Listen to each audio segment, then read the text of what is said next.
Sudah sarapan semuanya? Oh, pasti. Ya, sudah mandi tadi ya? Jangan sampai belum mandi.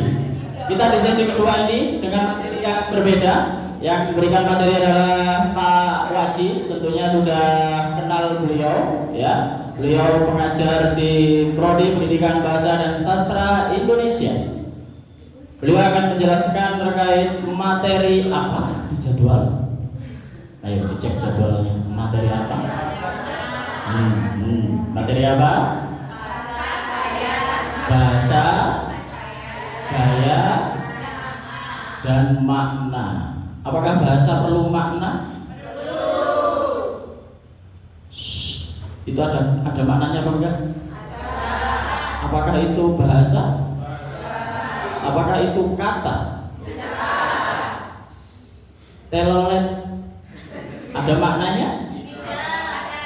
Apakah kalian paham artinya? Maksudnya paham? Paham? Cukup. Pernah dengar? Apakah itu kata? Iya. Apakah punya makna? Apakah punya maksud?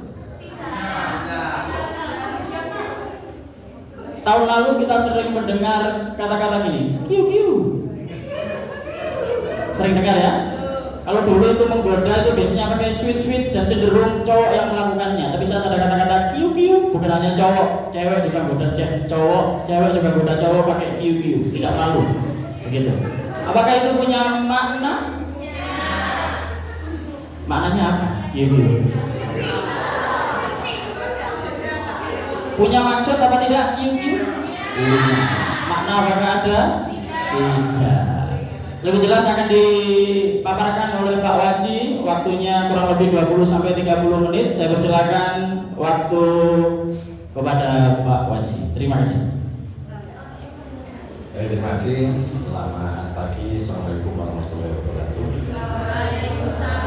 Saya diberi waktu 20 menit. Barangkali nanti saya tambah dan main sambil menunggu Pak Gatot. Saya tidak tahu Pak Gatot datang pukul berapa. Caranya Pak Gatot datang pukul 12 sampai pukul 12.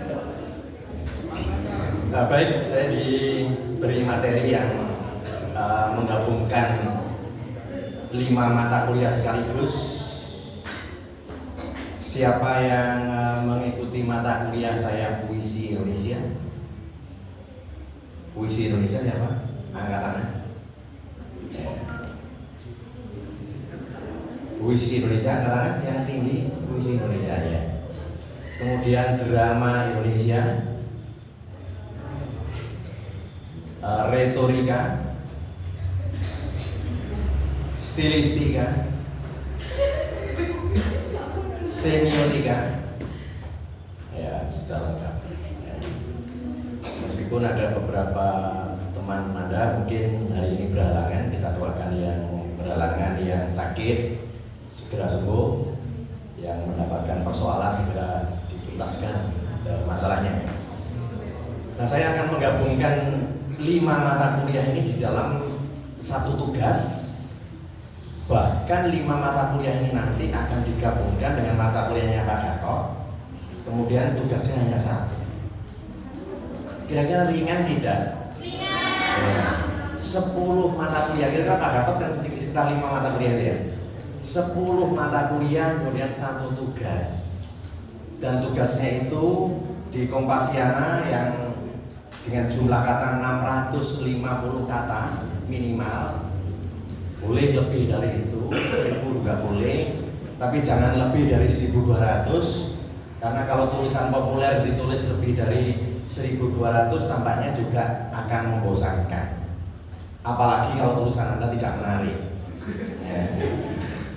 Di paragraf pertama mereka akan meninggalkan tulisan Anda, dan itu tidak akan dihitung di dalam poin Anda karena pembacanya akan kelihatan. Ya.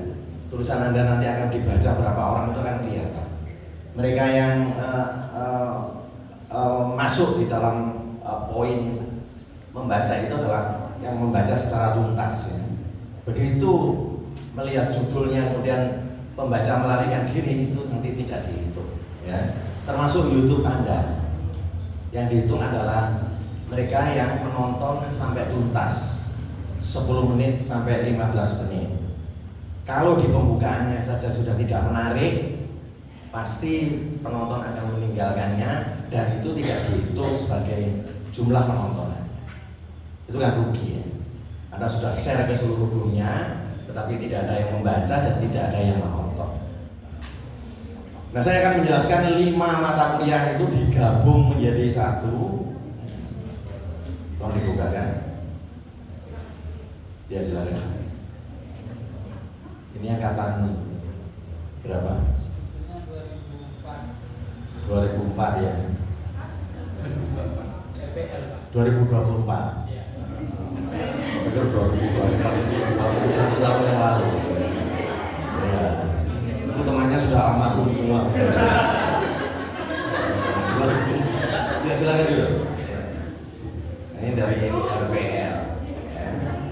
Ini kenapa kok terlalu lambat? Kegiatan juga Pak di BOE Malang. Jadi menyempatkan mumpung ada di sini menyempatkan. Ya, jangan menyempatkan karena ini wajib. Kalau saya menyempatkan juga barangkali karena saya juga ada beberapa kegiatan ya, jadi harus menyempatkannya. Tapi ini wajib, kegiatan wajib.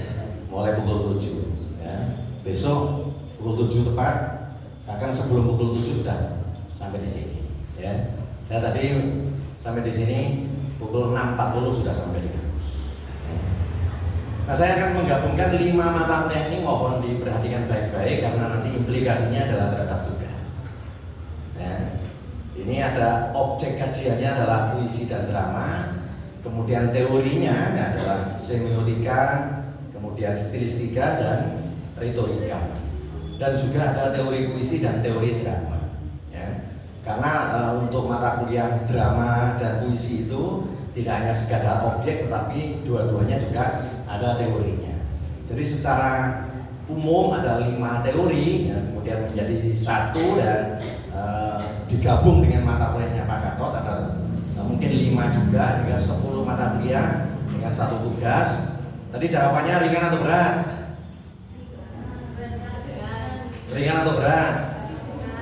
Yang ngomong berat ya saya tandai, ya. Karena semakin memikul beban berat itu semakin ringan lama-lama. Ya. Ringan atau berat? Ringan. Hanya 10 menit untuk 2 mata kuliah untuk video dan 1 tulisan minimal 650 kata. Nah, ini pengantar saya. Ya. Jadi pada saat ini orang tidak mungkin melepaskan satu ilmu itu dengan ilmu yang lain. Pasti butuh ilmu yang lain. Ilmu ekonomi aja perlu sosiologi, psikologi dan seterusnya. Ya. Apalagi ilmu yang serumpun, yang satu prodi, satu disiplin ilmu tidak bisa lepas dari disiplin yang lain. Oleh karena itu, kajian sastra Indonesia itu menghadapi kebutuhan baru, yakni membaca teks dengan pendekatan multidisipliner. Tidak bisa kita menganalisis sesuatu itu hanya satu multidisiplin. Ya. Ada yang dulu dari SMK? Ada ya. Ketika saya tanya kan latar belakangnya macam-macam. Ada yang SMK multimedia, ya. Kemudian ada peternakan, gitu ya. Tapi semuanya sekarang ada di Satrasia. Menyesal tidak di Satrasia? Tidak. Ya. Saya yakin tidak. Ini adalah a blessing in disguise. Ya. Blessing in disguise itu adalah anugerah yang terselubung. Dan saya kira Tuhan mengirim Anda ke Satrasia ini adalah hal yang terbaik untuk Anda. Ya. Nah, kemudian pengalaman estetik membaca tidak lagi cukup dijelaskan hanya melalui struktur formal. Jadi pengalaman membaca itu tidak bisa hanya kemudian diungkapkan atau dianalisis melalui struktur formal karya sastra. Apakah struktur formal puisi, apakah struktur formal drama dan seterusnya. Yang kebetulan saya batasi pada puisi dan drama karena prosa belum keluar dalam semester ini ya. Jadi puisi dan drama. Nah, nanti kaitannya bagaimana? Kaitannya di lapangan, apakah Anda berhadapan dengan teks drama dan teks puisi? Tidak. Jangan khawatir, ya. Jangan khawatir, nanti Anda tidak usah membaca buku naskah drama, tidak usah. Anda tidak usah membuka buku kumpulan puisi, tidak usah, ya. Tetapi yang Anda hadapi nanti di lapangan adalah sastra lisan, ya. Sastra lisan di tempat masing-masing. Sastra lisan itu kalau di Malang Raya apa saja kira-kira? Di Malang Raya sastra lisan kira-kira apa saja? Atau drama tradisional di Malang Raya apa kira-kira? Ya, sekarang puisi sudah. Puisi lisan di masyarakat Malang Raya apa saja kira-kira yang bisa dihadapi, yang bisa Anda peroleh datanya nanti, ya. Ini sekaligus kita brainstorming untuk menjajaki potensi-potensi di masing-masing daerah Anda. Apa saja puisi lisan di daerah Anda? Apa? Puisi lisan. Kalau di Jawa Timur kan Anda kenal parian, ya. Di Malang juga ada parian. Ada yang tetangganya pemain ludruk? Tidak ada. Kalau ludruk itu ada pariannya, ya, ada pariannya. Nanti bisa bertanya. Di Dampit itu ada komunitas ludruk, ya. Ada yang dari Dampit? Ada, ya. Kemudian apalagi selain parian di Malang Raya? Selain parian apa? Mantra, mantra itu setidaknya adalah termanifestasi di dalam doa-doa ketika kenduri. Ada yang pernah melihat orang kenduri? Ya. Itu doa-doanya itu adalah mantra dan puisi gitu, ya. Itu adalah puisi lisan, ya. Itu adalah sastra lisan. Anda bisa mewawancarai nanti, ya, pelaku kenduri, ya.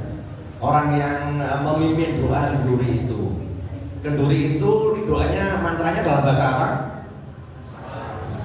Bahasa Jawa, ya.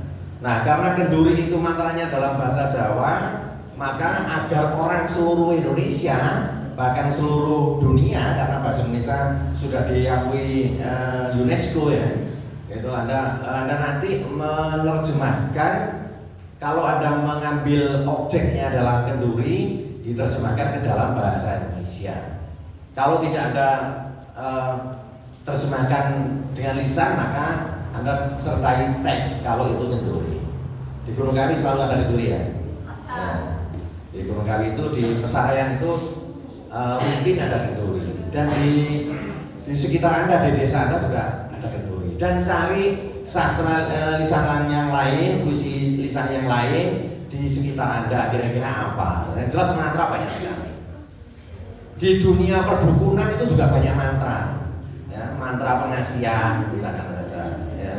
Mantra pesugihan, ya, dan seterusnya, ya. Mantra minta rezeki dan sebagainya. Itu doa-doa itu ada semuanya di sekitar Anda. Anda nanti tanya kepada pini sepuh atau orang-orang yang dituakan di daerah Anda masing-masing. Itu adalah puisi. Kemudian drama apa? Kalau drama tradisional yang ada di Malang Raya yang berkembang apa saja? Ludruk tadi sudah saya katakan, ya. Ada ludruk. Anda bisa menganalisis ludruk, ketemu dengan pelaku ludruk. Tidak harus pelaku ludruk atau pemain ludruk. Bisa bertemu dengan penonton ludruk, ya, pengamat ludruk, ya, di desanya, ya, pengamat ludruk, ya. Sebelum berbicara dengan mereka, barangkali untuk pancingannya Anda bisa nonton YouTube, ya, ludruk, banyak, ya. Itu ada ratusan akun sandiwara tradisional gitu, ya. Yang di Malang Raya ini ludruk banyak sekali, ya. Kemudian ada wayang topeng, ya. Wayang topeng itu di Malang Raya itu banyak sekali, ya. Ada banyak komunitas.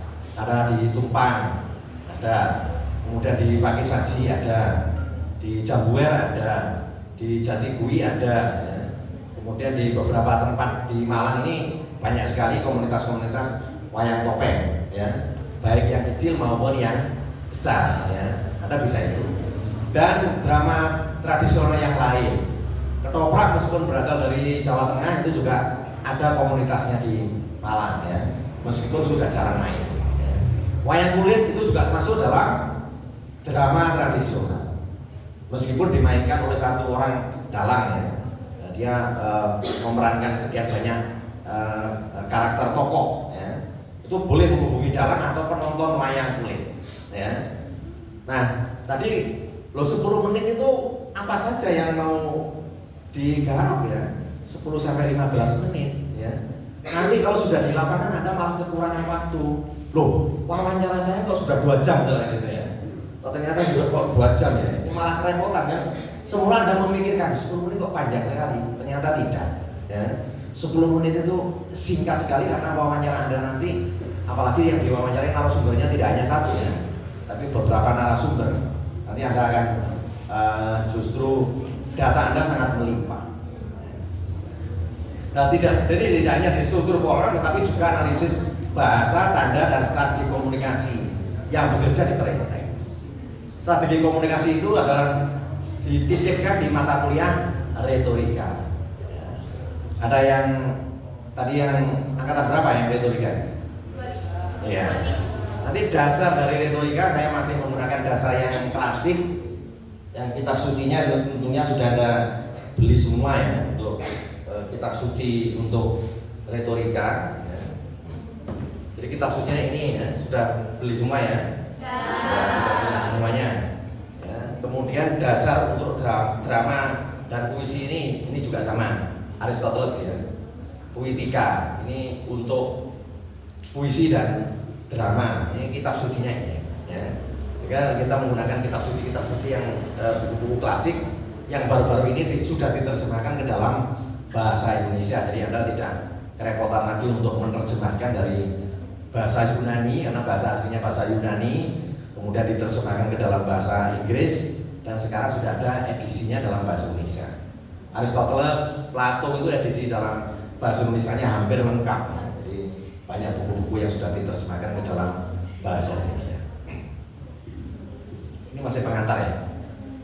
Di puisi dan drama ini sambil tunggu Pak Gatot, ya, sampai pukul 12 nanti, ya. Puisi dan drama kalau bahasa Prancisnya ini genre, kalau bahasa Indonesianya itu genre, ya. Teman-teman Indonesia Timur biasanya genre, gitu, ya. Ini genre, ya, yang kerap ditempatkan dalam kutub yang berbeda, ya. Seringkali antara puisi dan drama ini dipisahkan dalam 2 kutub yang berbeda, karena mula-mula genre sastra itu 2 saja. Genre pertama adalah puisi, genre kedua adalah drama, ya. Berikutnya ada genre prosa. Nah, kalau sekarang di sastra modern pembagiannya 2, genre puisi dan genre prosa. Genre drama dianggap genre bencong, puisi tidak dan drama tidak, atau puisi iya, puisi iya, prosa iya. Jadi ada 3 genre. Tapi zaman klasik dulu genre sastra itu hanya ada 2, jadi puisi dan drama. Oleh karena itu tepat sekali kalau prodi Sastrasia ini menempatkan drama dan puisi itu dalam 1 semester, ya. Baru nanti prosa, karena prosa itu genre terakhir, ya. Kalau orang modern malah drama itu yang dianggap yang terakhir, padahal tidak, ya. Genre drama itu genre yang kedua. Nah, tampaknya ini adalah 2 kutub yang berbeda, tetapi sebenarnya sama-sama menuntut pembacaan berlapis. Karena baik puisi maupun drama itu menuntut pembacaan berlapis, tidak hanya pembacaan struktural saja. Nah, kemudian bahasa menjadi medium utama yang menggerakkan keduanya. Jadi baik puisi maupun drama itu media utamanya adalah bahasa.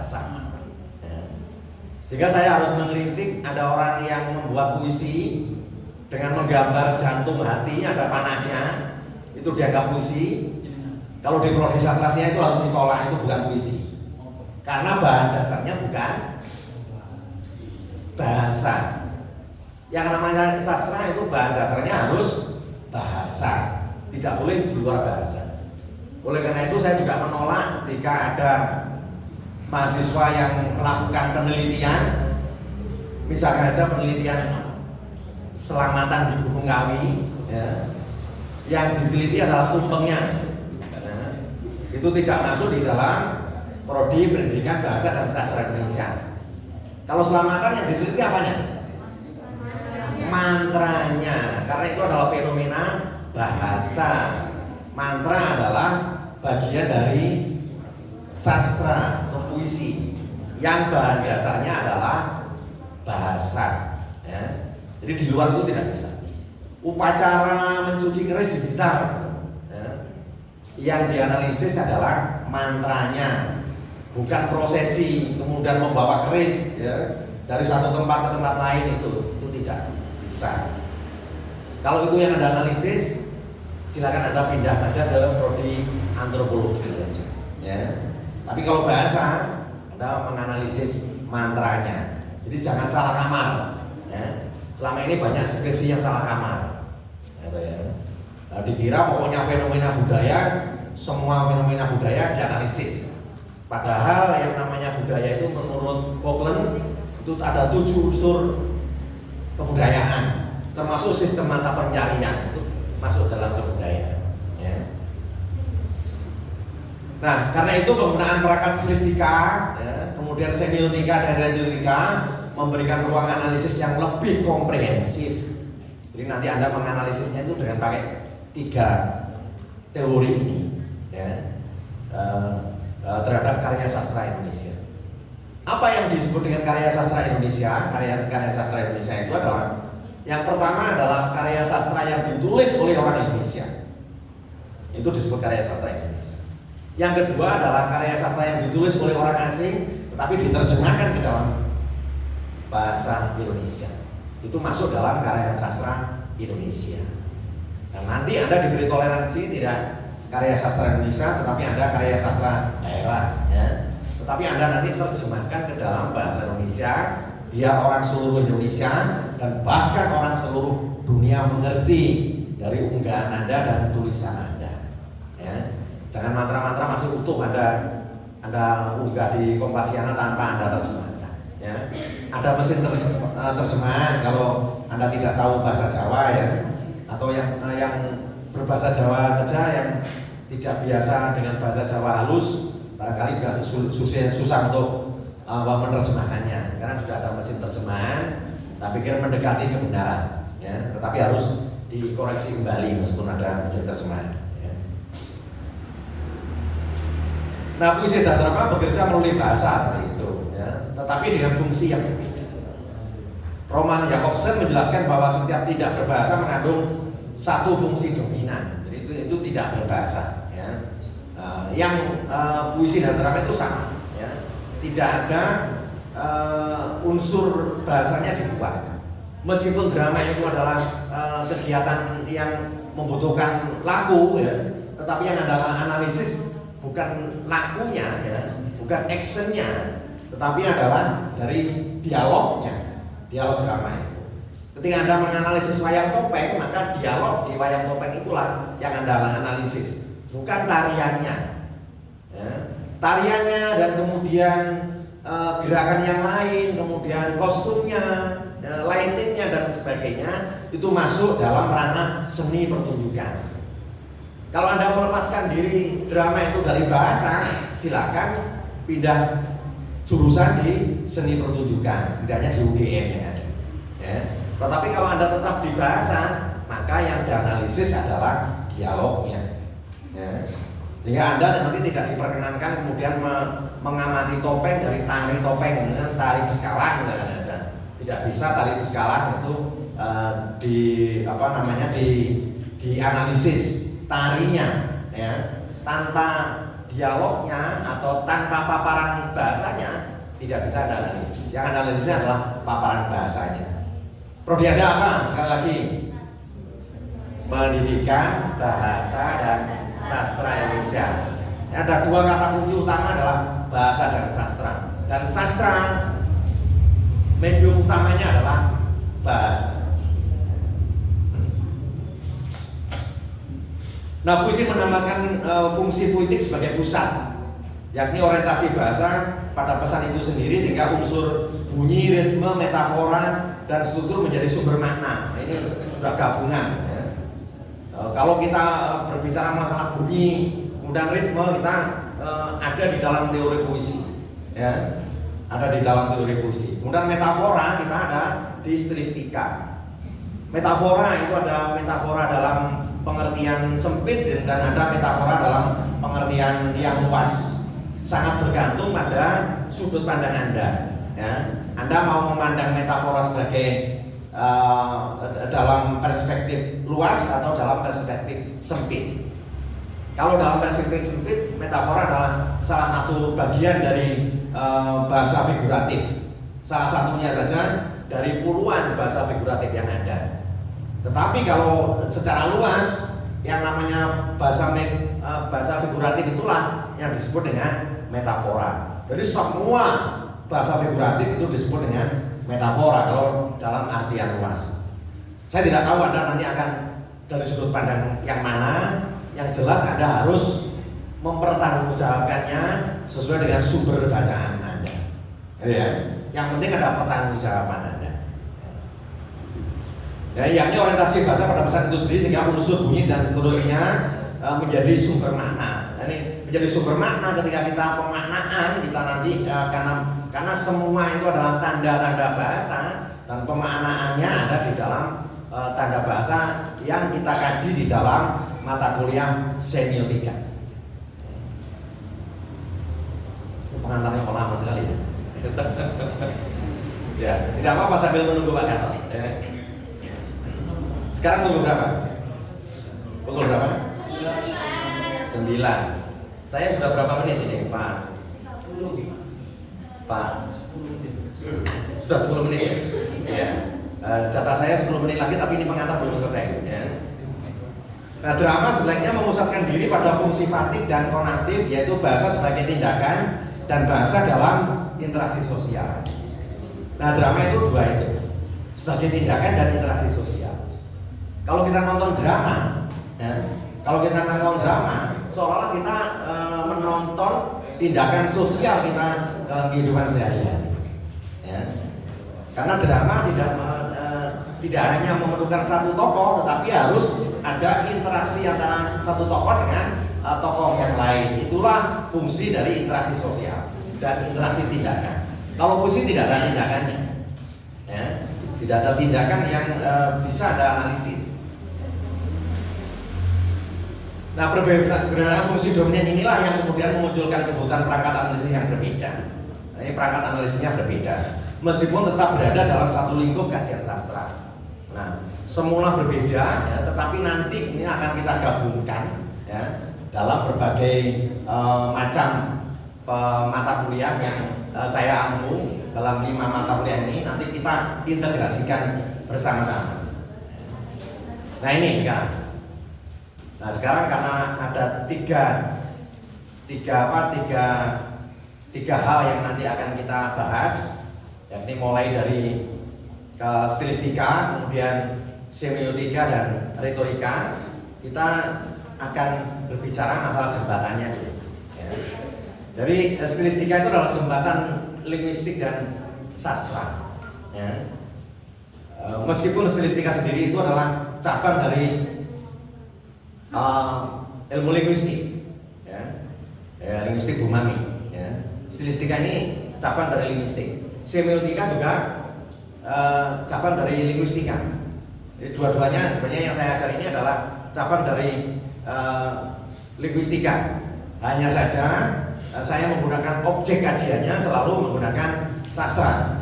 Karena kalau menggunakan paparan bahasa pada umumnya itu sudah dibahas oleh Bapak Ibu dosen di linguistika. Sehingga penerapannya adalah pada karya sastra di dalam mata kuliah saya. Jadi stilistika merupakan jembatan antara linguistik dan kritik sastra. Karena ia memeriksa bagaimana pilihan bahasa menciptakan efek estetik tertentu. Ya. Anda yang suka sastra, jangan alergi dengan ilmu bahasa atau linguistika. Ya. Ada orang yang fokusnya pada sastra, tetapi kemudian dia alergi dengan linguistika, dengan ilmu bahasa, alergi dengan fonologi, dengan morfologi, dengan sintaksis, dengan wacana dan seterusnya. Biasanya seperti itu. Ya. Itu tidak boleh.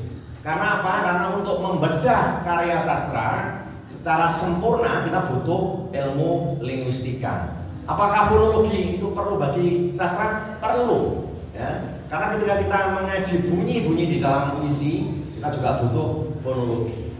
Ya. Morfologi juga sama. Ya. Karena di dalam puisi, kemudian di dalam naskah drama juga ada paparan kata-kata itu, ya, yang kemudian bisa kita analisis secara morfologis dan dalam bentuk mulai frasa sampai kalimat bisa kita kaji secara sintaktis. Ya.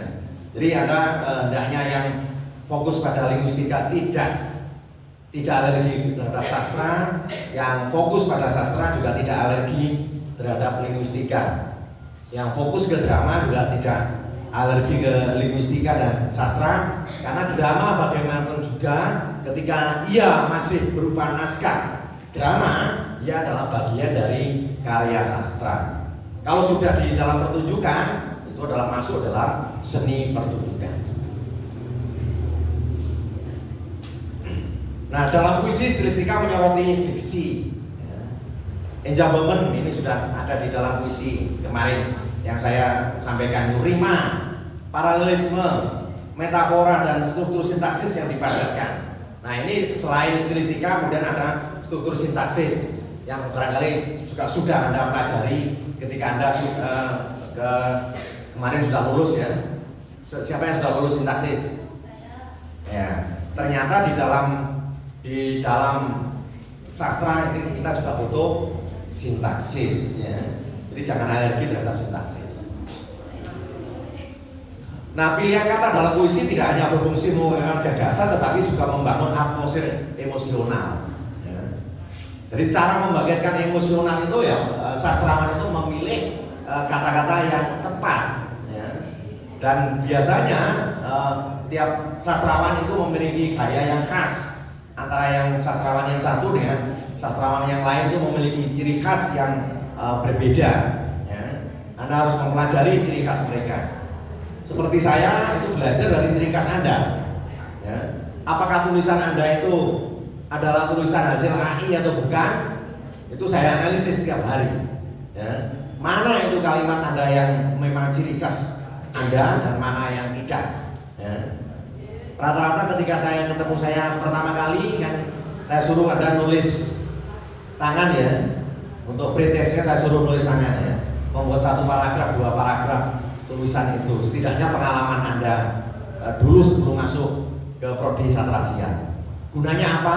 Gunanya saya ingin tahu ciri khas tulisan Anda. Kemudian akan saya bandingkan dengan tulisan Anda selanjutnya ketika Anda mengunggah di Kompasiana. Sehingga akan terdeteksi mana hasil pemikiran Anda dan kemudian hasil ekspresi Anda dalam wujud bahasa dan mana itu yang dikerjakan oleh AI. Itu akan kelihatan. Ya. Ada orang yang nulis artikel hanya 5 menit, itu ya jelas AI. Tidak mungkin nulis artikel 5 menit. Oleh karena itu Anda nulis artikel dan mengunggah YouTube, itu diberi waktu 10 jam. Ya. Kalau kemudian hanya diberi waktu 1 jam untuk nulis artikel dan mengunggah YouTube, saya pikir YouTube-nya nanti juga dikerjakan oleh AI. Ya. Anda pesan saja ke AI suruh membuatkan video yang isinya ini kan jadi, gitu ya. Tetapi nanti Anda tidak bisa melakukan itu karena apa? Karena nanti datanya harus otentik, gambarnya di lapangan harus otentik. Ketika wawancara, ya harus wawancara itu menampilkan yang diwawancarai. Ya. Tidak boleh wawancara fiktif seolah Anda wawancara, ya, tetapi sebenarnya itu adalah dikerjakan oleh AI. Tidak bisa. Itu akan terlihat sekali, ya. Sehingga nanti narasumbernya harus jelas, yang Anda hubungi nanti siang itu. Ya. Nah, Khairil Anwar misalkan menggunakan diksi jalan dalam aku, ya. Karena tidak asing lagi dengan Khairil Anwar. Sampai hari ini Khairil Anwar itu masih menjadi ikon Indonesia untuk sastra Indonesia. Dianggap sebagai sastrawan terbesar Indonesia. Setelah itu baru W.S. Rendra, ya, dianggap sebagai sastrawan terbesar Indonesia. Hanya saja barangkali hanya ada beberapa kota saja yang menggunakan nama Khairil Anwar itu sebagai nama jalan, ya. Karena hampir tidak ada kota atau kecamatan atau apa yang nama jalannya itu berbasis sastrawan, ya. Nanti Anda harus memelopori, ya. Anda harus memelopori di desa Anda masing-masing. Buatlah nama jalan itu nama sastrawan, ya. Nama bunga-bunga itu banyak sekali, ya. Bahkan di Malang itu kan ada nama alat musik, ya. Jalan saksofon, ya. Jalan piano dan sebagainya, ya. Nama bunga itu di mana-mana ada nama bunga, ya. Untuk nama buah itu banyak sekali. Tetapi nama sastrawan itu yang barangkali belum, ya, yang dari RPL dari mana? Mas? Dari Madura mana? Bangkalan. Nanti ketika pulang ke Bangkalan mengusulkan ke Bupati Bangkalan barangkali agar daerah-daerah yang mungkin baru dibuka, ya, perkampungan baru itu nama jalannya adalah nama jalan sastrawan barangkali. Ada jalan Khairil Anwar, ada jalan Sitor Situmorang, ada jalan Marah Rusli dan seterusnya. Ada sekian ratus barangkali, ya, yang bisa dijadikan nama jalan. Tetapi belum ada, ya. Ini tugas Anda. Saya doakan jadi wali kota atau jadi bupati, ya, jadi bisa merubah semua nama jalan itu, ya. Nama jalan yang tidak perlu itu yang mungkin diadakan karena kehabisan kosakata itu. Nah, kenapa kok tidak pakai sastrawan, pakai nama sastrawan, ya. Nah, sastrawan di Indonesia memang kurang diperhatikan, belum mendapatkan tempat yang baik, ya. Nama Khairil Anwar juga tidak pernah diabadikan menjadi lembaga kebudayaan.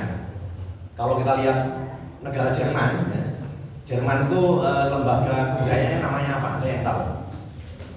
Nama lembaga kebudayaan Jerman?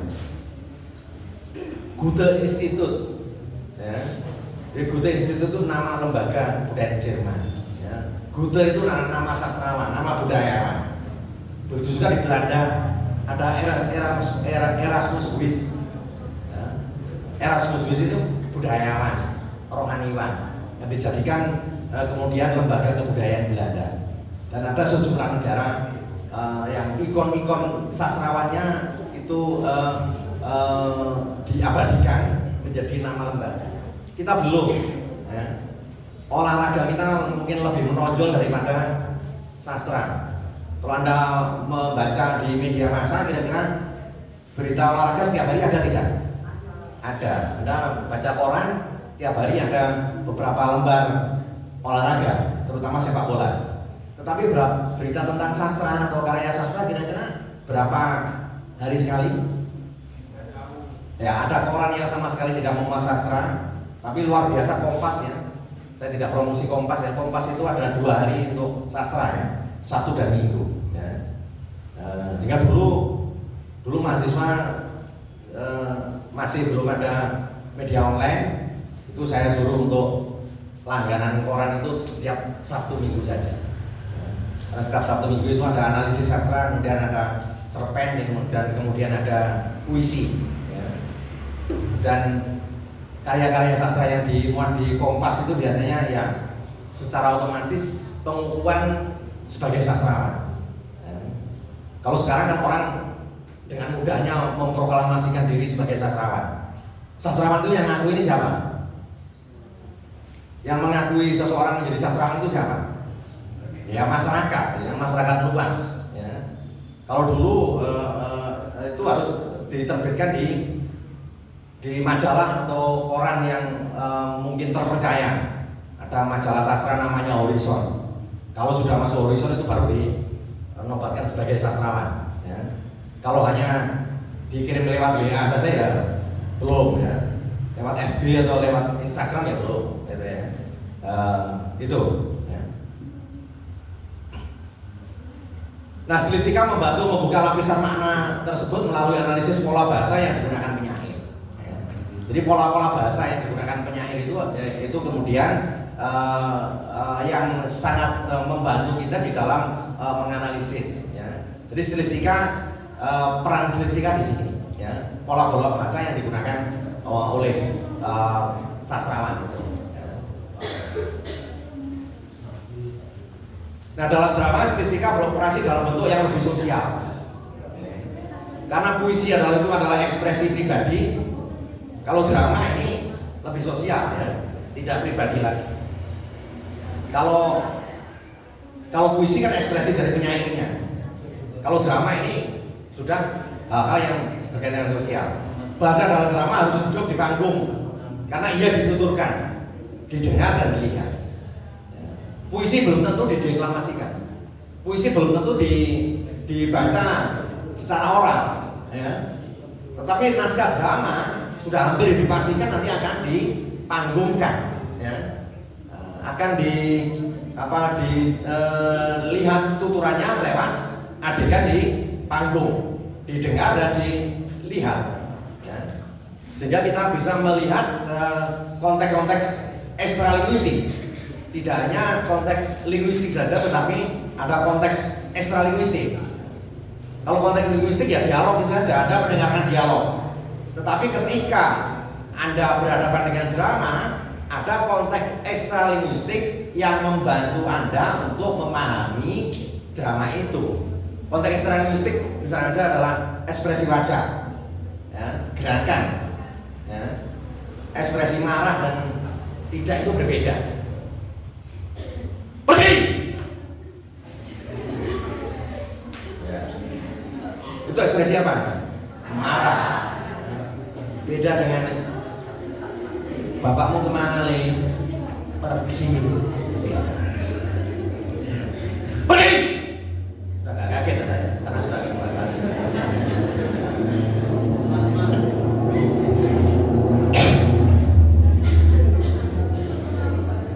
Saya minum dulu ya.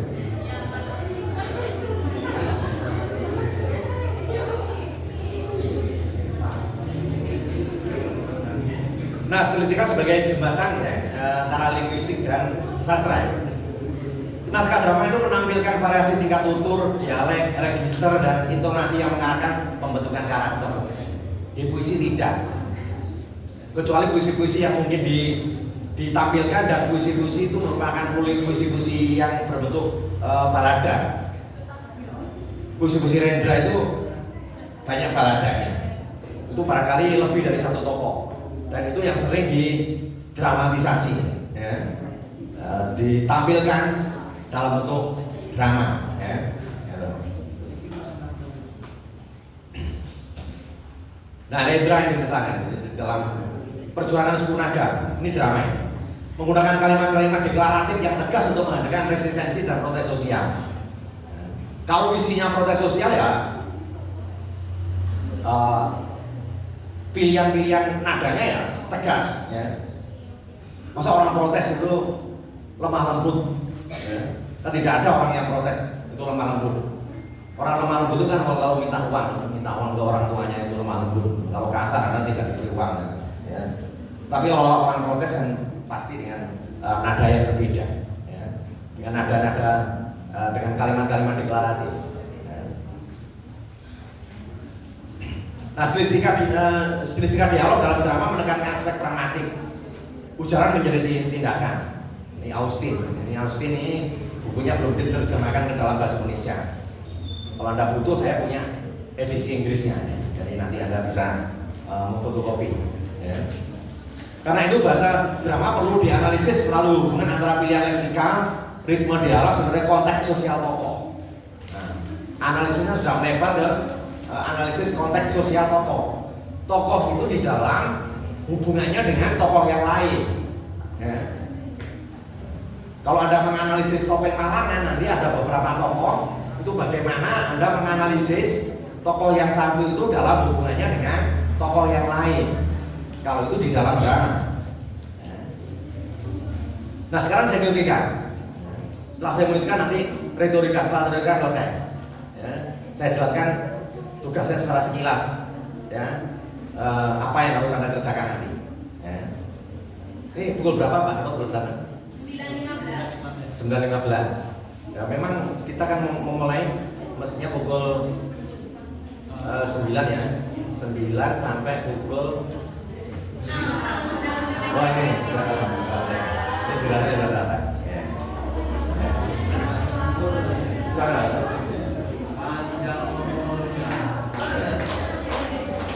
Ya, silakan. Nah, jika stilistika meneliti pilihan bahasa, maka semiotika mengenali struktur tanda yang membangun makna di balik teks. Ya. Tetapi ini bukan berarti tidak bisa digabungkan. Nanti ada penggabungannya ya. Bagaimana Anda menggabungkan stilistika dan semiotika. Ya. Jadi mengamati struktur tanda. Kemarin Anda sudah mempelajari tanda mulai dari tanda versi siapa kemarin? Saussure. Ya. Ya. Di Saussure ada kitab sucinya, Cours de Linguistique atau pengantar linguistik umum terjemahan dalam bahasa Indonesia. Tentunya Anda sudah banyak yang beli. Kemudian versi siapa lagi? Ya, Parser. Kemudian versi siapa lagi? Ya, Roland Barthes. Ya. Dan versi-versi yang lain. Ya. Itu nanti. Nah, nanti ketika Anda menganalisis, ya, Anda pilih salah satu teori saja. Ya, salah satu teori saja. Jangan semua teori tanda menurut A, B, C, D, E itu dimasukkan semuanya. Tidak perlu. Ya. Ketika Anda mengutip, ya, karena Anda membuat mal untuk teorinya, Anda singgung saja teorinya. Jangan kemudian nulis di Kompasiana terlalu banyak teori disinggung saja. Karena nanti yang paling banyak adalah ketika Anda menggali fakta di lapangan. Ya. Nah, Saussure memandang tanda sebagai kesatuan signifier atau penanda dan signified atau petanda yang kemarin sudah Anda pelajari ya. Dan Anda sudah tulis di Kompasiana tentang Saussure ya. Dan kemudian memperluasnya menjadi teori mitos ya, yang Anda juga sudah Anda bahas di Kompasiana, yakni lapisan makna kedua yang dibentuk oleh budaya. Saya yakin itu sudah Anda selesaikan pula. Nah, dalam puisi hubungan antara penanda dan petanda dapat menjadi cair dan bergerak. Misalkan saja bunga mawar ya, tidak hanya menjadi objek natural. Anda tahu bunga mawar? Anda tahu ya, yang tidak tahu bunga mawar bisa browsing. Ya. Kemarin saya ngomong ada yang tahu koteka, banyak yang tidak tahu. Saya suruh browsing, saya suruh gambarnya koteka. Tapi jangan coba-coba untuk ingin mengetahui isinya. Ya. Nah, bunga mawar misalkan tidak hanya menjadi objek natural. Kalau objek natural bunga mawar ya bunga mawar itu ya. Bunga dalam bentuk bunga itu, mawar biasanya warna apa? Ya, warna merah itu.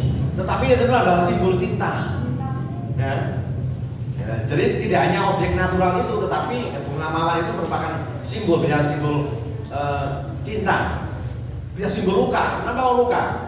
Karena merah, warna merah itu luka. Atau kematian, ya, bisa menjadi simbol kematian. Yang namanya simbol itu di masing-masing kebudayaan akan berbeda. Dan itu dikaji oleh Pak Gatot di Popol ya. Itu akan dikaji oleh Pak Gatot. Nah, di kita juga dikaji di semiotika. Kalau Anda sudah mengaji beberapa teori tanda gitu tadi. Ya. Nah, bergantung pada konteks estetik dan sosialnya. Ya. Nah, semiotika membantu pembaca menafsirkan simbol-simbol tersebut sebagai bagian dari jaringan makna yang lebih luas. Ya. Jaringan makna yang lebih luas tadi yaitu bahwa yang namanya mawar itu ya tidak hanya beleger itu apa? Sosok mawar bunga yang berwarna merah itu saja ya, tapi dikembangkan menjadi makna yang berdasarkan simbol-simbol itu yang bergantung pada budaya dan konteks sosialnya itu. Nah, drama menghadirkan medan semiotik yang lebih kompleks, gitu. Jadi itu berbeda, ya. Nah, teater itu sebagai laboratorium tanda, ya, karena panggung adalah ruang multisistem, dialog verbal, ekspresi wajah, gestur tubuh, kostum, tata cahaya dan seterusnya. Yang itu adalah merupakan, kalau kita menganalisis bahasanya, itu semuanya adalah konteks ekstra linguistik, ya. Jadi gerakan di panggung itu masuk dalam konteks ekstra linguistik, tapi fokus Anda bukan gerakan di panggung itu, yang seperti saya katakan itu masuk dalam ranah seni pertunjukan. Fokus Anda tetap pada, kalau drama pada dialognya, ya. Kursi kosong di tengah panggung misalkan saya dapat melambangkan kehilangan, ya. Kalau ada kursi kosong di tengah panggung, atau kekuasaan atau ancaman, ya, karena kosong tidak ada yang menghuni, ya. Apakah itu kursi presiden atau kursi MPR atau kursi DPR, kursi gubernur atau kursi bupati atau wali kota dan seterusnya, ya. Dan bergantung pada konteks dramatik yang mendukungnya. Nah, Putu misalkan, Putu Wijaya misalkan, dalam sejumlah lakon minimalisnya menggunakan 1-2 objek panggung sebagai pusat simbol yang mampu menyertakan makna yang luas. Nah, semiotika kan tidak hanya membaca teks drama, tetapi juga pertunjukan drama sebagai sistem tanda yang menyeluruh. Jadi gerakan, ekspresi wajah dan seterusnya itu adalah bagian dari tanda, ya. Itu tanda menyeluruh. Tetapi fokus Anda adalah pada tanda bahasa, tanda-tanda yang lain itu adalah tanda pendukung sebagai konteks ekstra linguistik. Dalam konteks puisi performatif, misalkan puisi protes, misalkan, seperti yang berkali-kali saya katakan, adalah drama yang protes, kemudian ada puisi yang protes, semiotika dan stilistika itu bertemu. Nah, ini pertemuannya di sini. Bagaimana pertemuannya? Bahasa tertulis yang biasanya bersifat statis berubah menjadi dinamis ketika dibawakan. Jadi bahasa yang statis itu ketika Anda baca puisi, ketika puisi itu dibacakan, ya, itu beda, itu menjadi dinamis. Begitu juga dengan naskah drama yang Anda baca, kemudian naskah itu dipanggungkan, itu menjadi dinamis. Karena apa? Karena suara, intonasi, dan ritme tubuh penyair menjadi tanda tambahan yang memperkaya penafsiran puisi. Jadi penafsiran puisi itu, ya, jadi penafsiran itu ditambahi dengan tanda-tanda yang lain di luar tanda bahasa, ya. Nah, interaksi antara teks dan performanitas menunjukkan bahwa puisi tidak hanya dapat dianalisis secara tekstual, tetapi juga semiotik linguistik. Jadi puisi itu juga bisa dianalisis secara semiotik. Yang demikian, ya. Nah, sekarang yang terakhir, ya, ini retorika. Karena saya ngajar retorika juga, ya. Nah, kita hubungkan sekarang. Nah, retorika itu memberikan perangkat untuk memahami tujuan komunikatif pengarang atau tokoh melalui konsep etos, patos, dan logos. Ada yang masih ingat ini? Etos, patos, dan logos. Etos itu apa? Etos, patos, dan logos menurut Aristoteles. Apa? Ini ada tulis, ya, di Kompasiana. Anda nulis sendiri, tetapi Anda lupa, ya. Gitu. Jadi ada etos, ada patos, ada logos, ya. Nanti dikaji kembali, ya, 3 istilah ini, ya. Yang belum mengumpulkan tugas, Bapak sudah mengumpulkan tugas? Belum, ya? Belum mana, ya? Belum mengumpulkan di Kompasiana, ya. Nanti bergabung dengan teman-teman yang lain meminta tutorial, ya, untuk membuat aplikasi di Kompasiana, ya. Nah, dalam puisi retorika cenderung bekerja melalui patos, menggerakkan emosi, membaca citraan, metafora, dan suara. Di patos itu untuk bagaimana seorang penyair, ya, itu menggerakkan emosi dari audien atau pembacanya. Tentunya juga memulai pilihan katanya, penggunaan metafora. Nah, ini kan menyangkut stilistika, gitu, ya. suara itu juga penting untuk membangun patos gitu ya. Pak Sapardi misalkan aja menggunakan strategi retoris yang halus ketika menulis aku ingin mencintaimu dengan sederhana.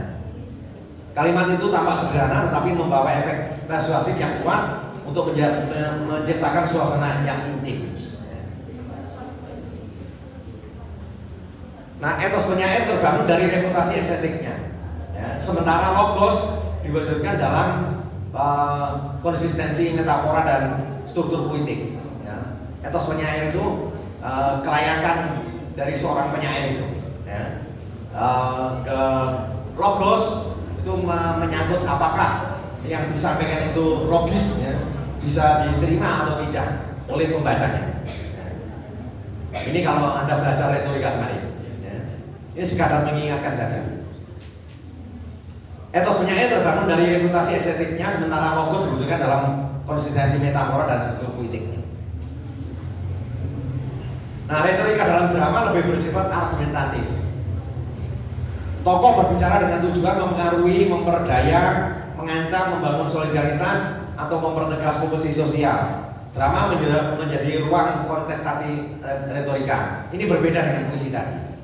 Ya, itu berbeda dengan puisi tadi. Tetapi bisa dianalisis dengan teori yang sama. Hanya saja dari sudut pandang yang berbeda.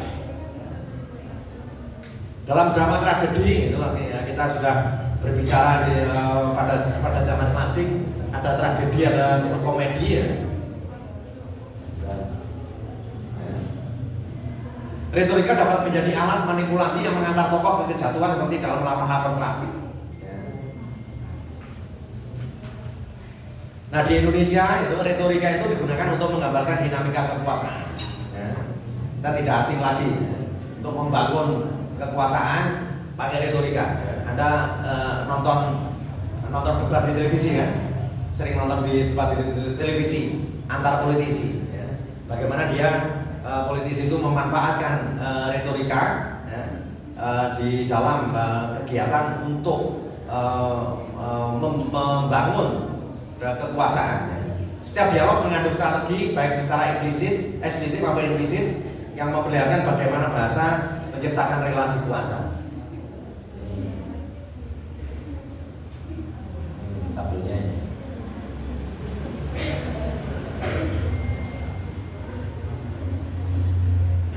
Nah, ini saya lanjutkan saja integrasi 5 bidang ya. Ini yang penting, mengintegrasikan 5 bidang ya. Kajian sastra akan lebih komprehensif ketika puisi dan drama dibaca melalui kolaborasi stilistika, semiotika, dan retorika. Integrasi ini melahirkan beberapa implikasi metodologis. Yang pertama, puisi. Pendekatan integratif menunjukkan bahwa bahasa puitik tidak dapat dipisahkan dari simbolisme dan strategi retorikanya. Jadi tidak bisa ya, yang namanya bahasa puisi itu dilepaskan dari simbolisme dan strategi retorikanya, karena itu bagian dari retorika. Dan seterusnya ya, ini drama, tapi nanti akan saya bagi ya, saya bagi di grup ya, untuk mempersingkat waktu, karena Pak Gatot nanti juga akan berbicara panjang lebar mengenai hal ini. Ini integrasi 5 bidang itu masih panjang ya. Baik, nanti deskripsi tugasnya setelah Pak Gatot menyampaikan paparan materi. Ya. Dari saya cukup sekian, nanti disambung waktu diskusi dan kemudian mengintegrasikan antara 5 mata kuliah saya dengan Pak Gatot. Berapa mata kuliah? Saya 2 mata kuliah. Enggak, sekarang ini di semester sekarang hanya 2. Yang ini folklor sama estetika. 3 kritik sastra, folklor sama estetika. Teori sastra. Kritik sastra ini Estetika. Hanya 3 mata kuliah. Iya. Ya. Jadi 3 sama 5 mata kuliah saya itu 8 mata kuliah berarti, dan itu nanti diintegrasikan dan tugasnya hanya 1, membuat tulisan 1 di Kompasiana dan kemudian mengunggah video di YouTube. Baik, itu sementara dari saya cukup sekian. Selamat pagi, assalamualaikum warahmatullahi wabarakatuh. Silakan.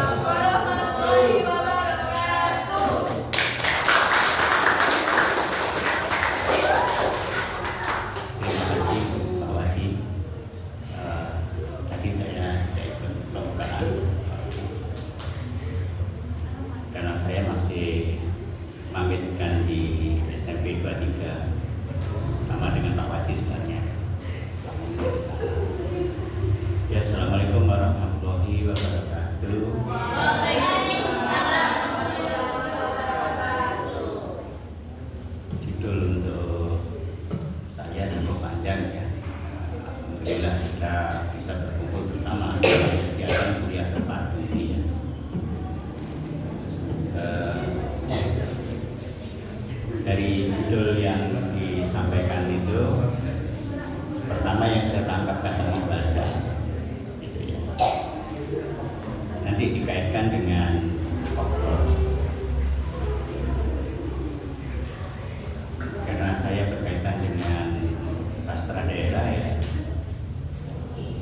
saya awali saja dari tembang ya. Tugasnya membaca. Bahannya sudah saya bagikan ke grup estetika sama grup kritik sastra. Nah, kalau folklore itu kan sastra lisan ya, sehingga tidak saya tampilkan di slide biar menyimaknya lebih.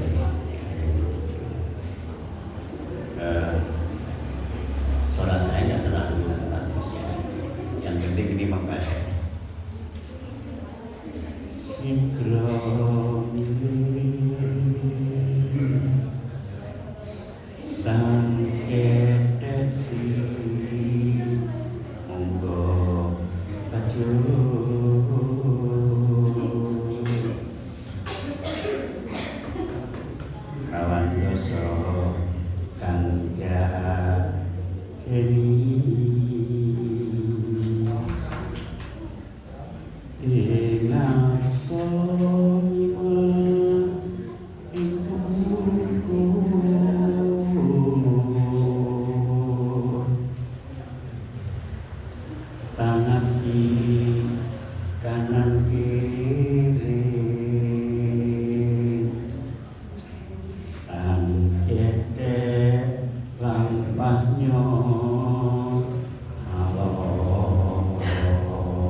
Mungkin kurang pas ya, ini untuk teman-teman yang tidak tahu bahasa Jawa gitu ya. Ini cerita tembang ini sebenarnya wirangrong ya. Jenisnya wirangrong itu bagian dari tembang mojokerto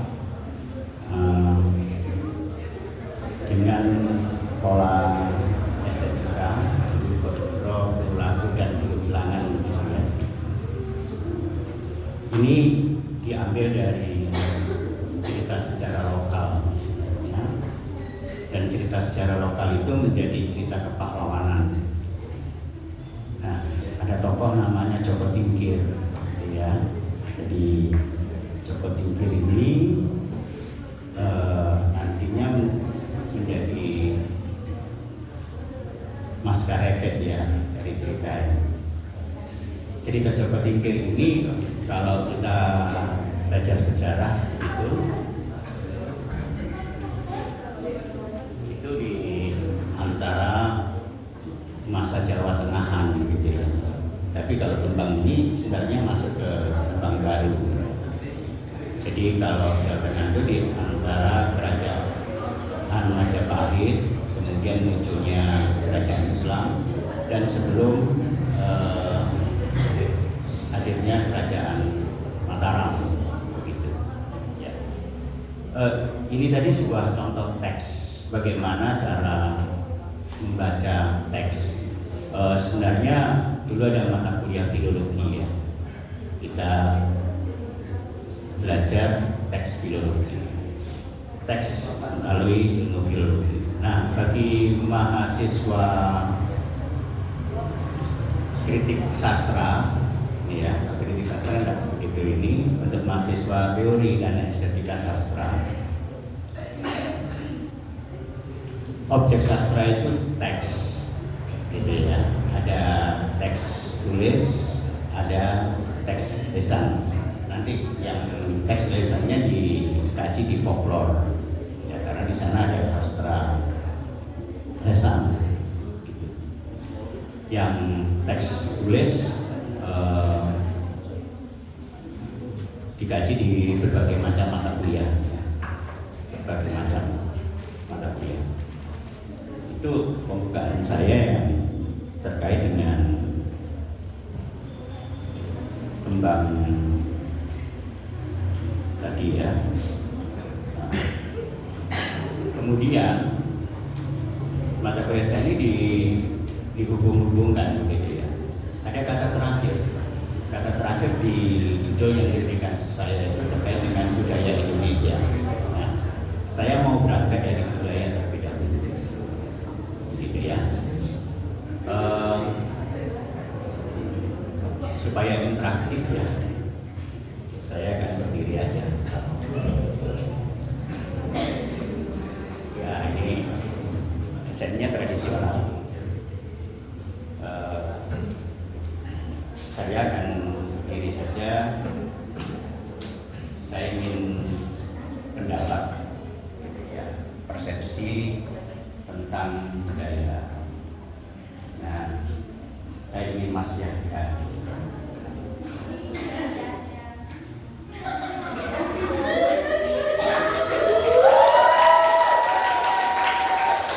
Kali ini favoritnya Satrasia itu Mas Yahya, Pak.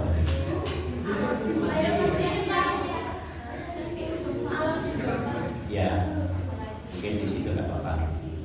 Mas Yahya, persepsi Anda tentang budaya itu bagaimana?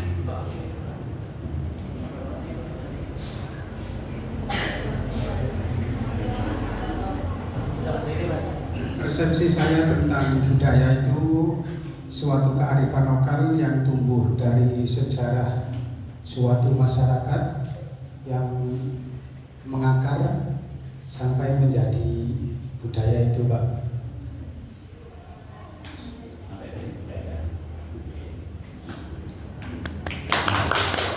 Ya, mengaitkan budaya dengan kearifan lokal tumbuh begitu ya.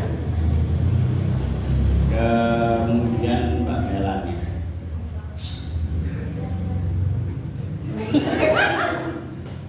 Persepsi budaya adalah identitas yang berasal dari suatu kelompok dan diwariskan sampai sekarang. Ya.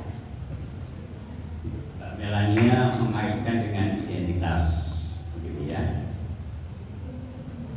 Jadi kata kuncinya kalau Mas Yahya tadi kearifan lokal ya. Ada proses pewarisan ya, ya. Karena di Polres di sana ada budaya itu tumbuh gitu ya, tumbuh dan berkembang. Mbak Melania budaya itu dikaitkan dengan identitas ya, identitas dengan kearifan lokal terkait enggak? Terkait, ya kan? Terkait, itu. Dengan kebiasaan terkait enggak? Terkait, ada proses pewarisan. Nah, yang lain lagi.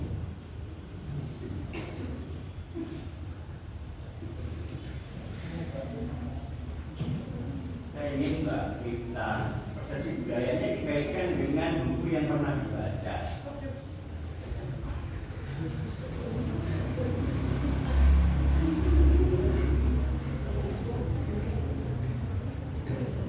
Ya, silakan Mbak Gita. Anda pernah membaca apa buku budaya?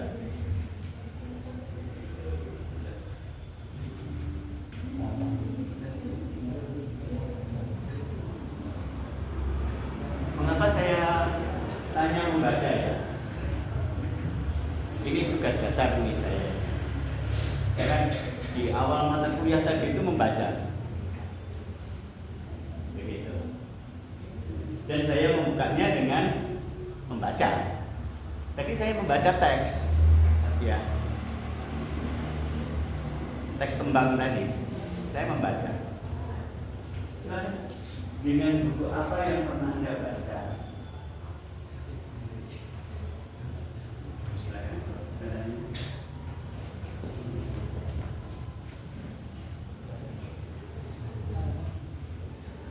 Dikaitkan dengan buku membaca itu tentu saja karena Mbak Merinya ini kan semester 1. Ya mungkin saja buku-buku yang dibaca buku waktu di SMA, waktu di SMP,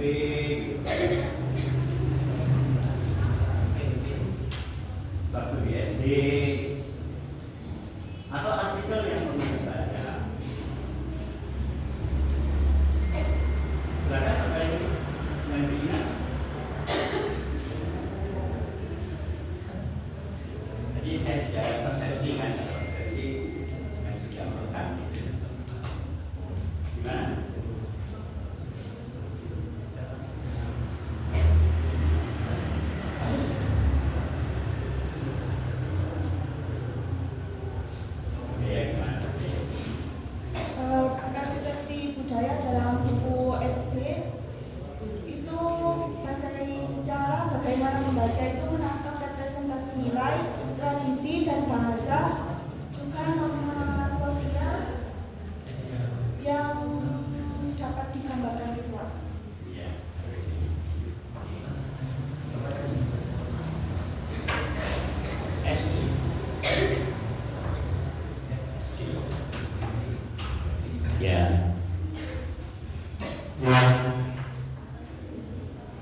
ya norma nilai tradisi, gitu ya. Siapa pernah membaca judulnya budaya atau judulnya itu antropologi atau judulnya culture study? Siapa pernah membaca buku itu? Belum ya? Oke. Begini, kuliah itu kan ada bobot SKS-nya kan, gitu. 2 SKS, misalnya 2 SKS tatap muka gitu ya. Kemudian dari 2 SKS tatap muka itu kan 100 menit ada di dalam kelas. Lebihnya ada berapa jam tugas terstruktur. Biasanya dosen memberi tugas, kemudian mahasiswa mengerjakan tugas itu, ya kan? Dan mandiri. Nah, yang mandiri ini berdasarkan mandirinya mahasiswa gitu. Jadi buku yang dipilihkan itu tidak harus yang ditugaskan oleh dosen. Sebenarnya pekerjaan mandiri ini pekerjaannya membaca. Jadi saya kembali ke masa lalu saya, dan itu penting. Masa lalu penting karena itu mendasari. Pak Wajib ini adik tingkat saya, tapi ketemunya di perpustakaan, tidak di kelas.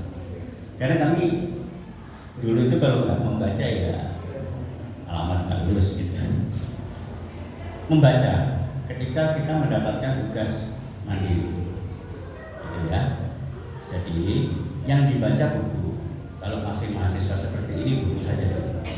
Banyak-banyaklah membaca buku.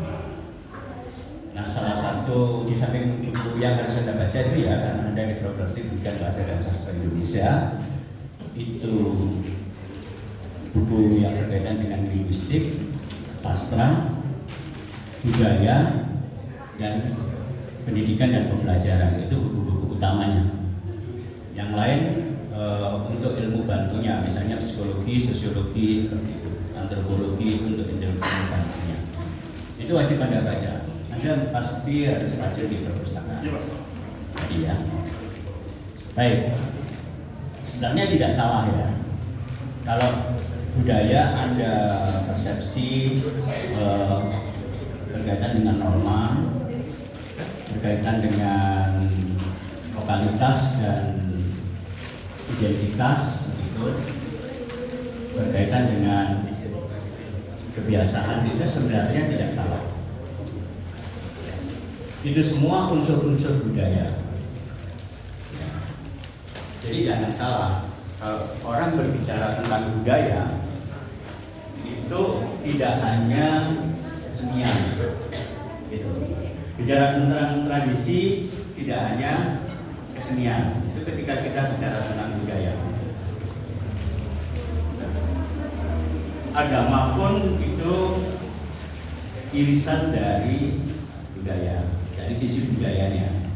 Jadi kepercayaan itu irisan dari budaya. Sastra irisan dari budaya. Tradisi irisan dari budaya. Kemudian tata norma, tata nilai tadi yang Anda sampaikan tadi juga irisan dari budaya. Begitu juga dengan mata pencaharian. Mata pencaharian ya, petani yang berdagang di pabrik, termasuk guru, itu irisan dari budaya. Apapun tadi Anda jawab, apapun berkaitan dengan kebiasaan adat istiadat, semua itu berkaitan dengan budaya. Nah, ketika kita bicara tentang budaya Indonesia sebagai sebuah wilayah, ya, sebagai sebuah negara, ya, sebagai satu kesatuan kumpulan identitas yang beragam, gitu ya. Karena di Indonesia ini Bhinneka Tunggal Ika, gitu ya. Begitu ketika kita bicara dengan budaya Indonesia seperti itu, termasuk sub-subnya. Nah, tadi saya membaca tembang itu masuk menjadi bagian dari budaya, namanya budaya Mojopatan. Jadi itu budaya Mojopatan, itu ada teks tulis tentang Mojopat, sastra itu bagian dari seni sastra gitu ya. Nah, begitu luasnya yang akan kita jalan. Ketika Anda melakukan studi, ya, misalnya studi teks itu budaya sebagai apa ya?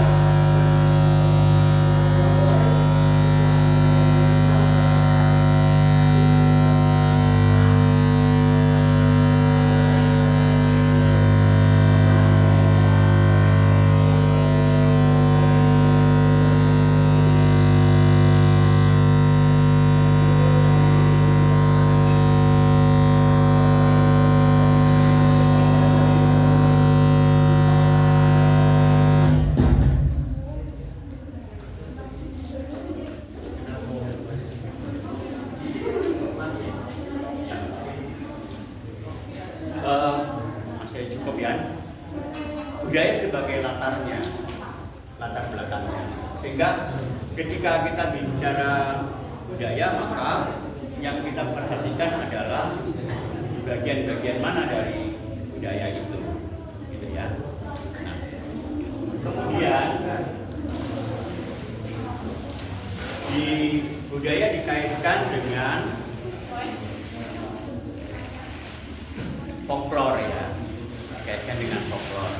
Nah, folklore tadi ketika Anda mengambil bagian tadi itu, folklore itu kan ada kaitannya dengan identitas. Mengapa?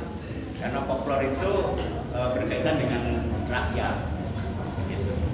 Milik rakyat, ya, berkaitan dengan rakyat. Nah, itu pasti ada kaitannya.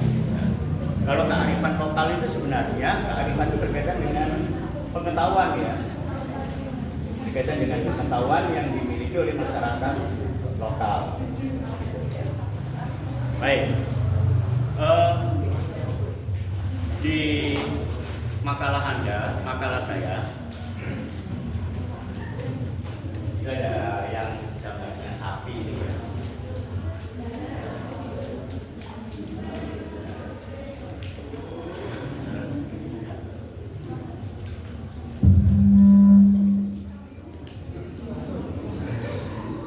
Gambarnya sapi tadi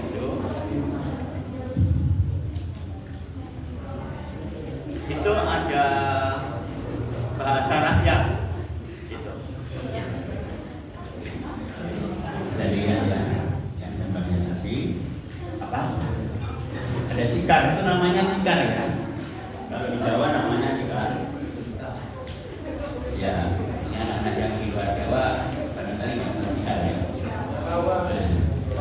Ini namanya cikar. Di situ ada gambarnya sapi. Nah, ini ada salah satu filosofi yang berkaitan dengan belajar. Ilmu itu kelakuannya yang dilaku. Apa kata laku di situ? Nah, ilmu itu harus dijalani gitu. Dijalani. Berbasis pengalaman. Pengetahuan berbasis pengalaman dan membaca. Mengapa ini penting? Saya katakan ya. Ini berasal dari tembang juga sebenarnya. Ilmu itu kelakone kang dilaku, lekasih lawan gas, lekasih gas yang tersani, setiap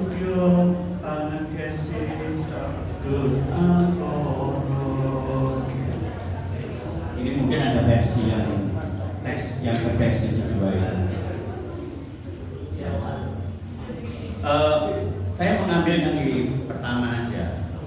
Mengapa itu melakukan kanthi lagu? Nah, karena ini yang perlu disadari oleh generasi Z. Generasi itu terlalu pragmatis, mengabaikan proses. Ini tolong diperhatikan. Kembali ke membaca. Ya. Terlalu pragmatis akibatnya mengambil jalan pintas. Gitu. Karena begitu mudahnya. Tapi kalau tidak laku, kita itu punya raga, kita punya jiwa. Kita harus berpikir cerdas dan semua itu dibentuk. Begitu. Kita perlu kedewasaan dalam hal pengetahuan. Nah, tetap saja kita mengembalikan Pak itu kuno gitu ya. Tapi tradisi sebenarnya namanya budaya sebenarnya nggak ada kunonya. Jadi yang hadir di yang ada di budaya sekarang, budaya digital, belajarlah ke budaya masa lalu. Gitu. Jadi disampaikan oleh yang tadi, apa tadi? Tumbuh dan berkembang. Nah, yang lahir di budaya masa lalu beradaptasi di budaya digital. Semuanya harus belajar. Tidak bisa salah satu saja. Pragmatis saja itu bahaya juga. Karena Anda akan kehilangan idealisme. Jangan sampai mahasiswa itu tidak punya idealisme. Anak muda jangan sampai tidak punya idealisme. Idealisme itu penting. Dia tidak punya idealisme. Begitu juga yang sudah punya idealisme, belajar juga hal praktis. Itu terlalu lambat nanti. Jadi kita imbangkan seperti itu. Dari sini, ini dari hasil diskusi aja, menggali masalah itu ya.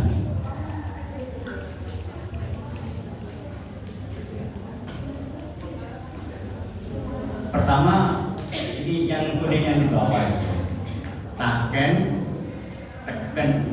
tekan. Ini sebenarnya proses. Anda hanya berhenti di taken. Taken itu bertanya, ya. Anda sekarang hanya bisanya bertanya begitu saja. Bertanyanya bagaimana? Anda bertanya pada ChatGPT. Ada lalu dulu bertanya pada Google, bertanya pada ChatGPT, bertanya pada Gemini, gitu. Tapi apa yang Anda tanyakan? Jawabannya itu belum bisa Anda verifikasi. Anda anggap sebagai kebenaran. Ini masalahnya. Bisakah dipakai sebagai tekan? Tekan itu pegangan. Yang Anda tanyakan itu masih nisbi sekali, masih relatif kebenarannya, perlu diuji. Nah, tekan itu penting. Sebagai pegangan itu penting. Ilmu itu tidak bisa langsung diterima begitu saja, mesti harus melalui proses berpikir kritis, divalidasi dengan data di lapangan, diverifikasi. Baru prinsip-prinsipnya bisa digunakan untuk pegangan hidup. Jadi hidup bagaikan perjalanan. Makanya kalau kita belajar simbol, ini tadi Pak Waji kan mengajarkan simbol kan. Saya beri gambar cikar itu, nggak langsung mobil kok, ini cikar saja supaya mengakar filosofinya. Nah, karena itu sebagai simbol perjalanan. Kemudian tekan itu sampai pada tujuan. Tujuan itu penting. Tujuan ditekani kapan? tujuan itu mestinya diketahui dari awal. Ya. Kalau saya pergi ke sini, tadi saya punya tujuan, tapi mengetahuinya kan sebelum saya berangkat. Pada pukul 9 harapan saya sudah sampai di H3, itu tujuan. Nah, ada juga punya tujuan jangka pendek, tujuan harian, sampai tujuan hidup Anda. Tapi tujuan itu nggak akan jelas kalau Anda nggak punya pegangan. Kemana arahnya? Tanpa pegangan, tanpa kendali. Ya. Itu konsep itu ada di folklore. Namanya bahasa rakyat, bagian dari bahasa rakyat yang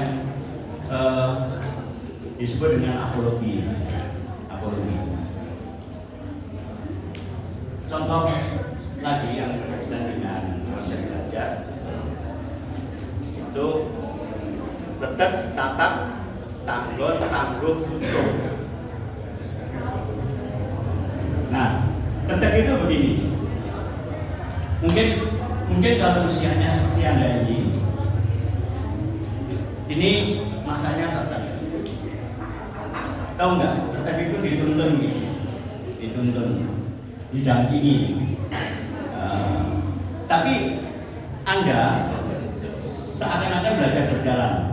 Jadi dalam hal belajar menjadi guru misalnya ya, untuk profesi Anda ini menata dan itu penuh dengan ketekunan. Kemudian kalau sudah tetap itu sudah mapan, Anda diberi tantangan. Nah, ketika diberi tantangan, itu belajarnya tidak lanjut. Kalau diberi tantangan, apa yang ada dalam jiwa, tata.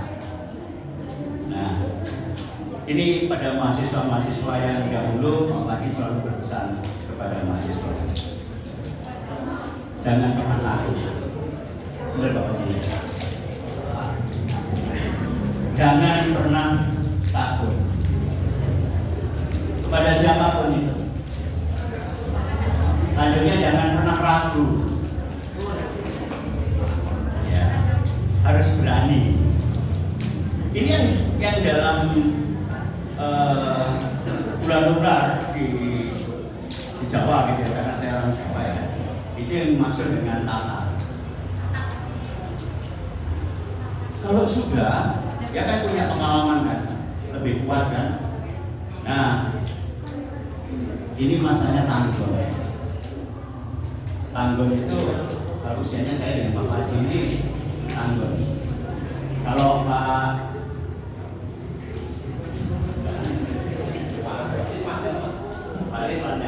Riswanda ini masih harus tata seperti yang ada. Nanti akan banyak diberi Riswanda menghadapi tantangan-tantangan baru. Nah, tanggung itu sudah teruji di tatanya, tapi harus teruji secara lahir batinnya. Masalahnya apa? Kalau sudah semakin tua sebenarnya itu nggak bisa bekerja, nggak bisa lari cepat. Fisiknya yang harus dijaga, kesehatannya yang harus dijaga.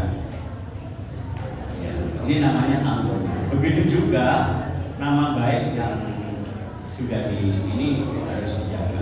Adapun juga sama. Setelah itu tangguh. Nah, kalau sudah tangguh itu sudah luar biasa. Dan terakhir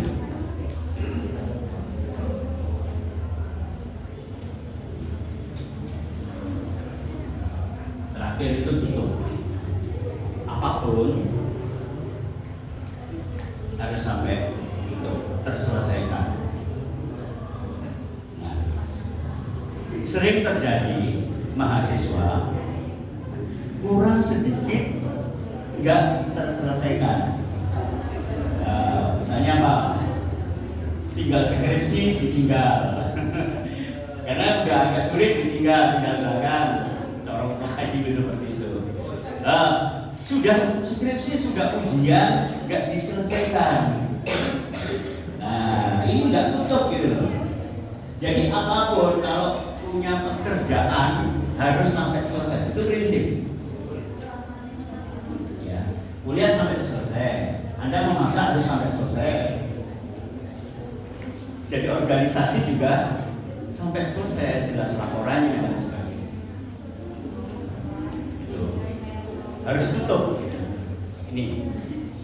Ini kata-kata itu ada di dalam bahasa rakyat. Nah, macam-macam nanti bahasa rakyat ya. Tidak hanya slang ya. Ada slang, ada ken, ada argot. Maksudnya Anda mengenal bahasa walikan, gitu ya. Jadi kayaknya sudah disampaikan oleh Guru kami ini ya. Nah, karena bersinggungan dengan sosiolinguistik biasanya. Termasuk bahasa tabu itu bagian dari bahasa rakyat. Ya. Ada bebasan, paribasan, samuka itu termasuk bagian dari bahasa rakyat. Nah, di folklore dikaji itu. Gitu ya.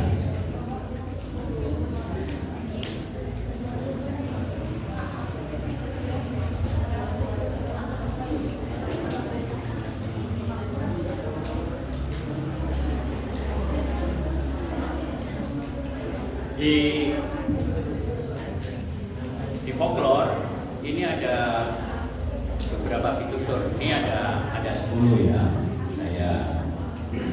Saya ngambil saja dari daerah sini.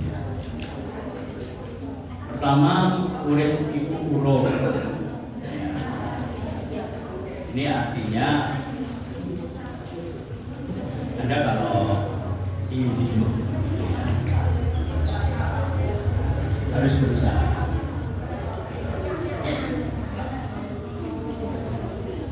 Urup itu api kan, api. Jadi api itu bisa mati, bisa menyala. Nah, api itu bisa membuat hidup. Ngerti nggak? Kalau kamu ingin makan, ya, filosofi ini bukan filosofi hukum ya, bukan filosofi hukum, tapi filosofi kalau ingin makan harus cari kayu dulu, menyalakan api dulu seperti itu, ya harus masak, nyalakan api, memasak sehingga dapatkan masakan. Ini filosofi sehari-hari. Jadi urip itu urung, ya. Jangan sampai tak berusaha kalau Anda ingin hidup. Filosofinya seperti itu. Kalau Anda ingin sukses, jangan sampai tidak belajar. Belajar itu perlu semangat. Karena sukses itu kan untuk hidup.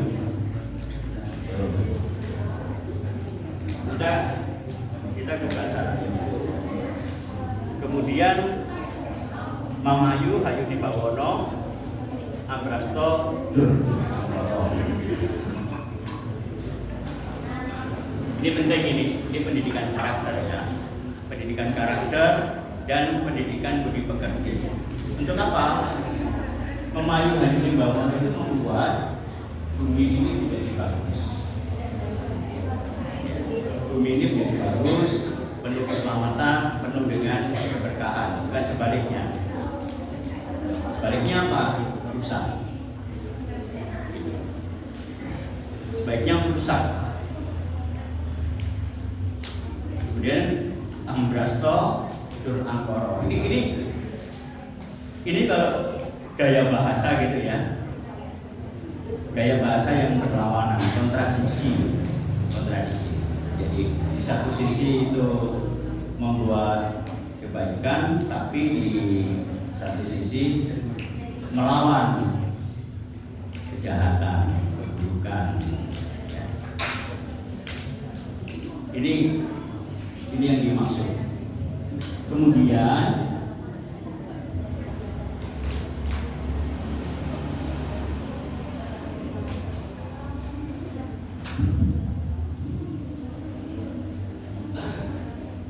Suro Jaya Ningrat terus ini apa ini? Ini pelajaran moral ya.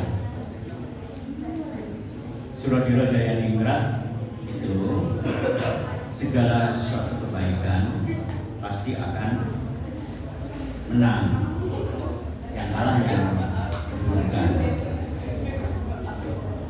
Ya. Pak, sekarang yang terjadi bisa terbalik gitu. Ya semestinya ya jangan sampai kalah. Tapi ini namanya unen-unen ya. Sebutnya Luruk tanpa bolo, menang tanpa ngasorake, sekti tanpa haji, sugih tanpa bolo. Artinya apa ini? Ya, jati diri ini sebenarnya yang harus kuat. Kualitas hidup. Sebenarnya kekuatan itu berada di kualitas hidup. Ini tadi beberapa contoh ya, contoh apologi Jawa yang berkaitan dengan kearifan lokal Jawa ini. Apakah di budaya lain ada? Anda bisa mengkaji. Coba ungkapan-ungkapan di misalnya di Bali, di Flores, di Sumba, gitu, di Papua, itu kan pasti ada ungkapan-ungkapan. Ya. Selama belum dikaji bisa diangkat dari skripsi. Ya, setidaknya untuk tugas pokok. Kemudian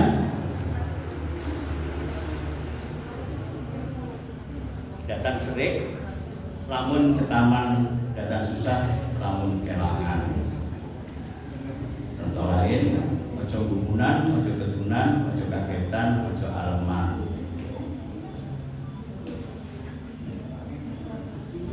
Ini pantang larang ya. Anda bisa melakukan penelitian tentang pantang larang. Biasanya ada larangan-larangan. Ojo gumunan, ojo serik, ojo ngajak dengan pelawang. Ini pantang larang. Pantang larang salah satu bidang penelitian pokok. Pendidikan pokoknya adalah pantang larang ya. Kemudian banyak ini pantang larang ya. Ojo tunggul marang kalungguhan, kakunya udah ndaman, ojo kuminter, udah kebinger, ojo cidro, udah ciloko, ojo barang kang melek, ojo magro muda geno, ojo adikang adikung adiguno. Ternyata pantang larang itu menjadi dasar norma sebenarnya. Norma kesantunan, norma hidup gitu ya. Misalnya ojo adikang adikung adiguno. Anda mengandalkan kepandaiannya, kekayaannya, kemudian kepintarannya, sehingga Anda menyombongkan diri gitu. Nah itu tidak boleh. Jangan sok seperti itu tidak boleh. Mengapa begitu? Karena dalam budaya di Nusantara ini mementingkan keharmonisan hidup, kebersamaan hidup. Itu dipentingkan. Bukan persaingan yang akhirnya saling membunuh, saling mematahkan dan saling mematikan gitu. Dan itu di Nusantara ini. Sehingga kalau di kampus kita itu kampus multikultural gitu ya, toleransi, hidup bersama, subjektivitas itu dipentingkan. Itu tadi yang terkait dengan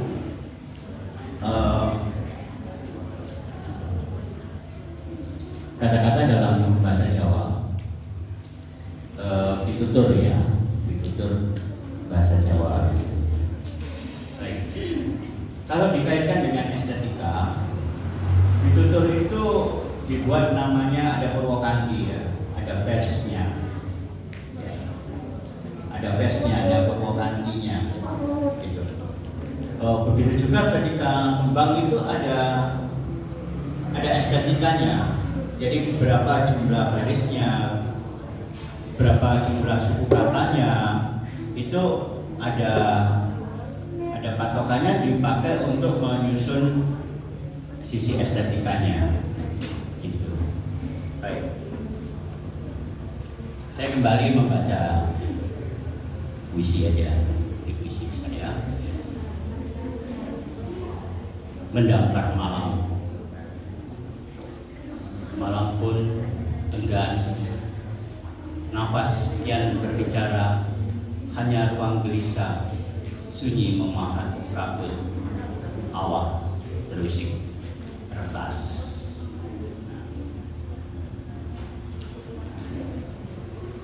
Kemudian tadi kan saya menulis puisi ya. Nah, untuk apa sebenarnya kita belajar estetika, kita belajar simbol, kita belajar budaya? Ketika dikaitkan dengan keperluan kita, ini untuk mengembangkan kreativitas, daya cipta ya. Kreativitas dalam bersastra, berbudaya, berkarakter baik, berbudi pekerti luhur, dan bertalenta. Kata talenta ini penting. Tadi ada jawaban tentang jati diri. Jati diri itu salah satunya tidak hanya mengenal Anda dan jenis kelamin Anda apa, tapi Anda harus mengenal talenta Anda. Sekarang itu talenta itu penting. Jati diri berkaitan dengan talenta. Kembangkan talenta Anda secara kreatif. Ketika saya bicara tentang secara kreatif, berarti perlu daya cipta. Cipta, rasa, karsa, dan karya dibuktikan dengan karya. Talenta itu dibuktikan dengan karya. Itu untuk mengisi budaya. Nah, tadi ada sentuhan tentang folklore ya. Sekarang kita belajar kekajian sastra. Nah, untuk mahasiswa kritik sastra sudah membahas dalam perkuliahan. Tapi untuk mahasiswa teori sastra dan estetika, kali ini kita belajar teori sastra. Estetika diintegrasikan di dalam teori sastra. Kita belajar konsep-konsep baik secara ontologis, epistemologis maupun aksiologis ya. Ontologis terkait dengan konsep-konsep sastra, kemudian epistemologis bagaimana metode penelitiannya, dan aksiologis manfaatnya untuk apa saja gitu ya.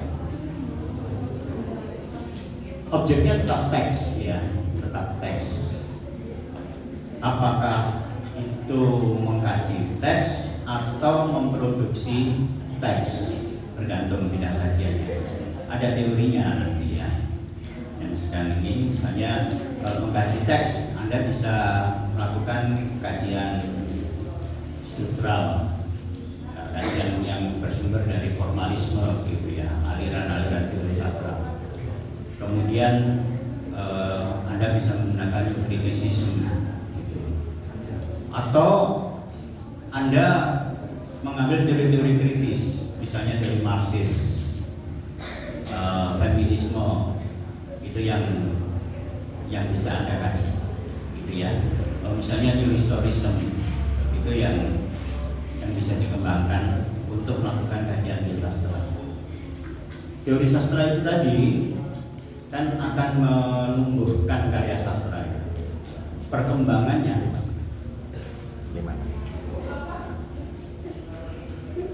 Perkembangannya nanti dicatat di dalam sejarah sastra. untuk melihat teori sastra itu dilakukan kritik sastra. Seperti tugas Pak Waji tadi, yang dibuka di Kompas itu bisa dalam bentuk esai, bisa dalam bentuk kritik sastra, gitu ya. Nah, karena waktu saya kurang 5 menit, kita kembali ke sastra sebagai sebuah ekspresi, ya. Saya punya pantun, naik andong pergi tamasya, pergi-pergi singgah di pasar. Jangan sombong, ayo pergi bersama, agar semangat, marilah kita belajar. Terakhir, kita perkembangan, kesatuan, keselarasan, kontras dan proporsi. Terima kasih Pak. Tanya jawab. Mohon.